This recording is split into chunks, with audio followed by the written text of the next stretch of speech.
Bonjour Gianni. Bonjour Chara. Que faites-vous dans la vie de tous les jours?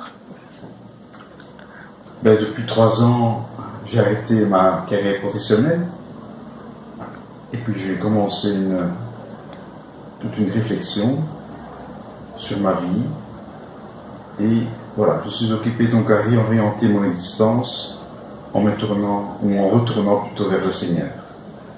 Ok. Qu'est-ce qui vous a poussé à venir chez les Mikado? Dans le monde de Jésus, dans l'Évangile, on voit qu'il Jésus apporte une grande importance aux enfants. Il dit que si vous êtes comme des enfants, le royaume de Dieu vous appartiendra. Et j'étais toujours fasciné donc de vivre avec la même spontanéité, avec le même enthousiasme, la même innocence que les enfants et les adolescents. C'est pour ça que tout doucement, je me réoriente vers Dieu à travers les enfants. Ok. Quel est l'objectif des Mikado? Continuer à grandir dans la foi. Voilà un peu l'objectif qu'on s'est donné.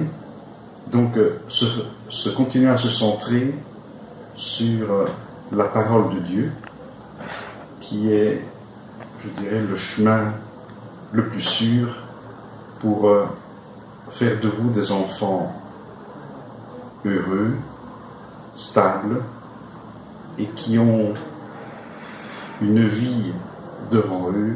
C'est un peu ça, le rêve, qui n'est pas seulement un rêve, qui est une vraie volonté, c'est de vous donner, au travers d'activités, de réflexions, vous donner donc un chemin, le chemin idéal à parcourir pour arriver au chemin de la vie qui va s'offrir à vous en tant qu'adulte. Voilà. Okay. Merci Gianni. Merci à toi.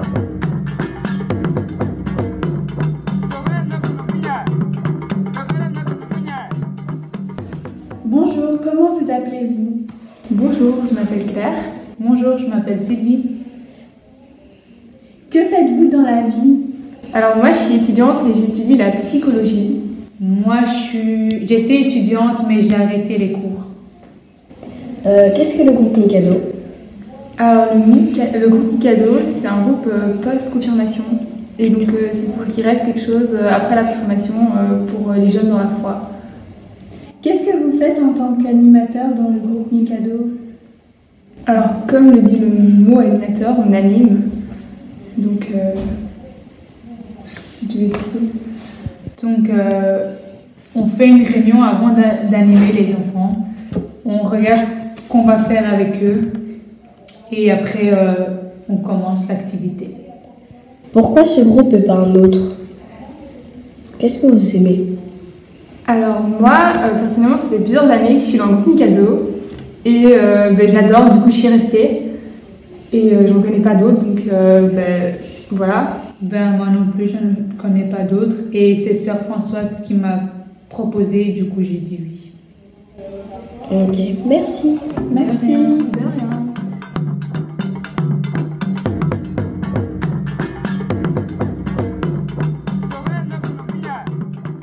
Comment vous appelez-vous? Bonjour, je m'appelle Sœur Françoise. Pouvez-vous nous expliquer pourquoi vous êtes devenue religieuse? Ouh, mais ça c'est pas une petite question. Je suis devenue religieuse parce que je me suis rendu compte que Dieu m'aimait très fort et que moi je l'aimais beaucoup aussi. Et donc que j'ai senti que je voulais vivre surtout pour lui et puis pouvoir l'annoncer aux autres. Après, je peux vous le raconter, mais sur 1 heure. Mais donc ça c'est bien. À quel ordre appartenez-vous? J'appartiens aux sœurs de l'Assomption, les religieuses de l'Assomption. C'est des sœurs qui vivent à la fois beaucoup de temps de prière et en même temps qui sont éducatrices. Quelle est la spécificité de votre ordre? Eh bien, plutôt l'éducation. Et mais ça peut être très large. Donc il y a des écoles, mais il y a aussi des sœurs qui travaillent dans la catéchèse, par exemple, ou bien des sœurs qui sont infirmières. Mais il y a toujours une dimension de formation avec elles. Donc voilà. Qu'est-ce qui vous a touché dans votre vie de religieuse?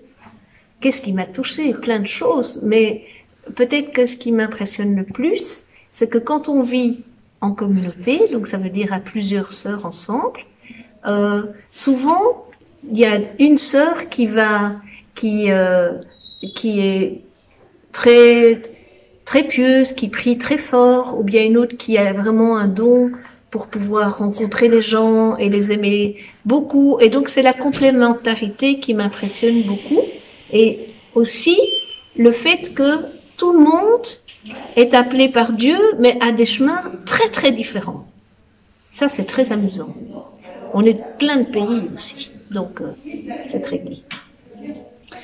D'accord, merci. Au revoir, merci beaucoup.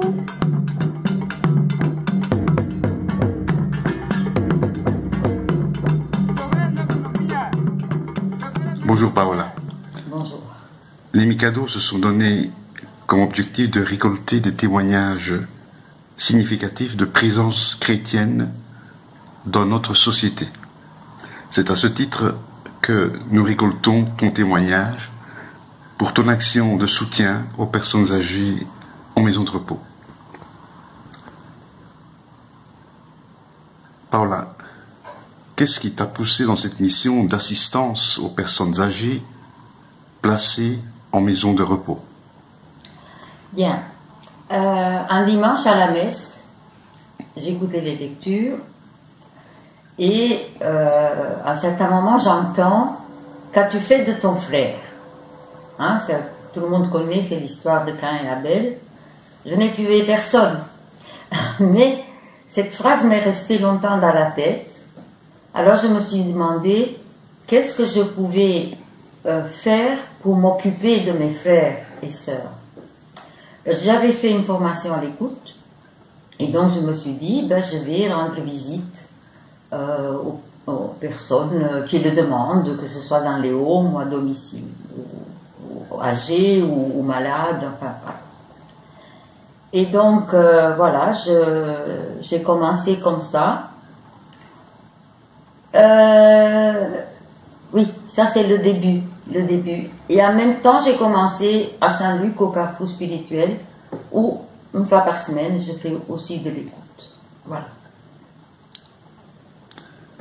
Paola, quels sont les dons que doit posséder le visiteur pour venir en aide aux personnes âgées en maison de repos ou ailleurs? Alors, les personnes qu'on visite ont besoin qu'on leur dédie du temps. Hein, le personnel n'a pas le temps de les écouter. Ils ont besoin de temps pour trouver les mots, pour dire ce qui est enfoui au fond d'elles-mêmes et qu'elles n'ont jamais pu dire à personne. Ils ont besoin de quelqu'un à qui poser des questions qu'elles n'ont jamais osé poser, surtout dans le domaine spirituel. Le visiteur doit donc être formé à l'écoute active. C'est une écoute qui ne se fait pas seulement par les oreilles, mais aussi par les yeux, par le cœur, par tous les sens, en fait.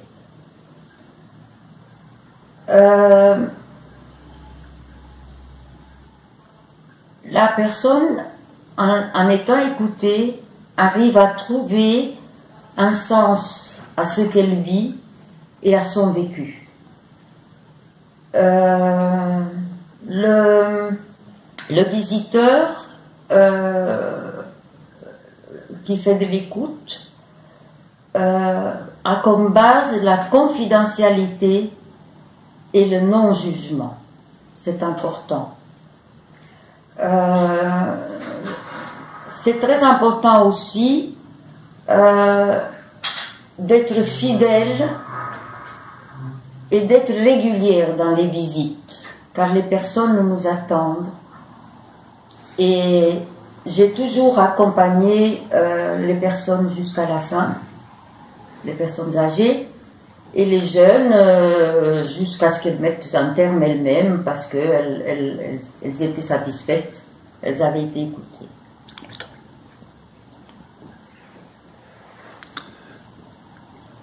Merci. As-tu un témoignage particulier qui t'a touché et qui montre la richesse de la relation entre le visiteur et la personne âgée? Alors, parmi tous les exemples, il y en a un qui me touche particulièrement, c'est l'histoire de Gabi. Gabi avait 3 ans déjà quand j'ai commencé à la visiter, et elle avait toute sa tête. Elle était veuve, son fils unique était marié et avait une fille. Mais il est décédé d'un cancer à 56 ans. Et la relation avec sa belle-fille était vraiment exécrable. À la mort de son fils, elle n'a plus revu sa petite fille. Donc ça a duré depuis 35 ans. Et pour Gabi, c'était une vraie souffrance. Lorsque je l'ai visitée la fois d'après, j'avais réfléchi, je lui ai demandé si elle aimerait qu'on fasse quelque chose pour qu'elle revoie sa petite fille. Elle me dit, j'aimerais bien, mais je ne connais pas son adresse. Hein, 35 ans, elle avait fait du chemin. Donc j'ai dit, on va écrire au bourgmestre de la commune, voir s'il nous donne l'adresse ou s'il nous propose autre chose. Après une semaine, 10 jours, il nous répond. Il est très ému par la démarche que nous avons faite et nous dit qu'il ne peut pas nous communiquer l'adresse de la petite fille, mais si nous écrivons une lettre à la petite fille, lui, il la lui fera parvenir et puis on verra bien comment elle réagit.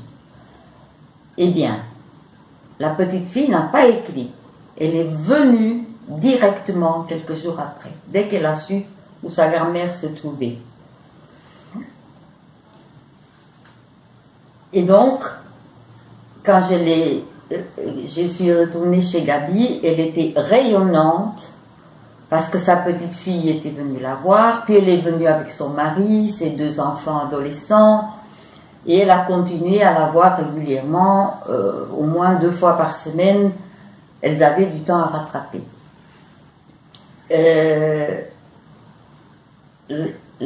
La dernière fois, elle est venue toute seule, sa petite fille. Elles ont vraiment beaucoup ri ensemble, elles ont partagé un grand bonheur.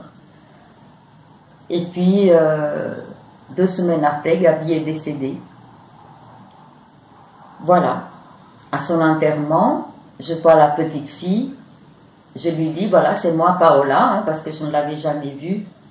Elle est tombée dans mes bras, en pleurant, en n'arrêtant pas de me dire merci. Voilà. Et ça, c'est un bonheur que je garderai toute ma vie. Merci. Dernière question. T'est-il arrivé de ranimer la foi chez une personne qui ne pratiquait plus le sacrement? Alors, je me rappelle de Christiane. Alors, Christiane était malvoyante. Et donc, je commence à la visiter et je dois lire à sa place puisqu'elle ne pouvait plus le faire. Mais, qu'est-ce qu'elle faisait? Pendant au moins 2 ans, je n'ai lu que ses extraits de contes. Ou alors, pour qu'elle fasse des mots croisés, je devais lui dire combien de cases et tout. Enfin, c'était très fatigant pour moi, mais c'est ça. Mais au fur et à mesure, donc, elle a commencé à décliner et à un certain moment, elle ne sortait plus de son lit. Donc, je lui ai proposé, et elle était trop fatiguée pour faire des mots croisés, j'étais bien contente. Je lui ai donc proposé, et si je vous lisais l'évangile du jour? Ah bon, bah oui, c'est des histoires, elle était bien contente, et j'ai commencé comme ça. Et en entendant, ça la faisait réfléchir, et alors elle me posait des questions, et moi je répondais selon voilà ce que je vivais à l'église. Et puis, elle a commencé d'abord à me dire, mais on ne parlait pas de religion comme ça avant. C'était pas comme ça, c'était différent. Et donc, cette nouvelle façon d'approcher la foi, ça la faisait réfléchir. Et elle a commencé à me parler de sa nouvelle relation à Jésus. Et à la fin, elle disait, Jésus c'est mon roc, c'est à lui que je m'accroche. Voilà, et ça a été jusqu'à la fin. Voilà, et donc, encore une fois, un bonheur pour moi. Merci Paola. Ici se termine ton interview. Je rappelle que tu es responsable des visiteurs de l'unité paroissiale du Terbeek et nous te souhaitons un beau chemin dans ton œuvre samaritaine. Merci.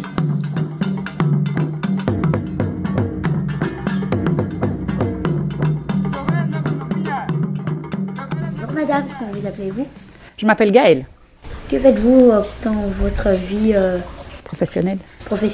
Je suis professeure de morale dans l'enseignement primaire, c'est-à-dire des enfants de 6 à 12 ans. Vous croyez que vous apportez quoi aux enfants? Alors, moi je leur dis dès le début, parce que je les rencontre en première année et puis je les quitte en 6e primaire, donc je les vois 2 heures par semaine chaque année, et j'essaye de leur apprendre à être heureux, parce que je leur dis voilà, que c'est le but ultime de chaque être humain, croyant ou non, et de leur donner les outils pour voilà, bien vivre avec eux-mêmes, avec les autres et le monde qui les entoure. Si les enfants, vous croyez que les enfants ils croient de quoi de vous? Ah, ben c'est un cours qu'ils apprécient vraiment beaucoup, parce qu'à l'école, ils apprennent à lire, à compter, à faire du sport, à réfléchir sur plein de sujets. Et là, voilà, moi, comme je dis, c'est du savoir-être, c'est vraiment apprendre à... C'est différent, il n'y a pas de test, il n'y a pas de points, on apprend à être voilà, une meilleure personne et être bien dans sa peau. Donc voilà, c'est un cours qu'ils attendent avec impatience, parce qu'on y lit des histoires, on parle de sa vie, et ça les intéresse beaucoup, beaucoup. Merci et au revoir. À bientôt, Giorgio.